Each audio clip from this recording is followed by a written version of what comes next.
ರಾಜಕೀಯ ಪಕ್ಷಗಳ ನಡುವೆ ಪಕ್ಷೇತರ ಅಭ್ಯರ್ಥಿಯ ಅಬ್ಬರ. ಈ ದೇಶಕ್ಕೆ ಭದ್ರತೆ ಬೇಕಾಗಿದೆ, ಆದ ಕಾರಣ ಮೋದಿ ಗ್ಯಾರಂಟಿನೇ ನಮಗೆ ಗೆಲುವು. ಎಷ್ಟು ಜನ ಮೋದಿಗಳು ಬಂದ್ರು ಗೆಲ್ಲದೆ ಪ್ರಭಾ ಮಲ್ಲಿಕಾರ್ಜುನ. ಕಾಂಗ್ರೆಸ್ ಮಾತಾಡೋದ್ರಲ್ಲ ಒಟ್ಟಿ ಮಾಡಿ ಮಾತಾಡ್ತಾರ.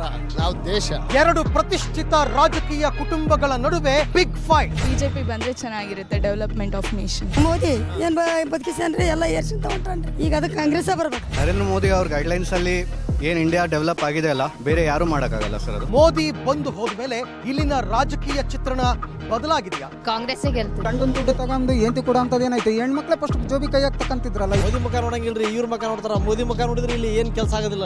ಗೆಲುವೇ ಒಂದು ವರ್ಗಕ್ಕೆ ಮಾತ್ರ ಈ ಕಾಂಗ್ರೆಸ್ ಅವ್ರು ಮಾಡ್ತಾ ಇದ್ದಾರೆ, ಎಲ್ರಿಗೂ ಮಾಡ್ತಾ ಇಲ್ಲ.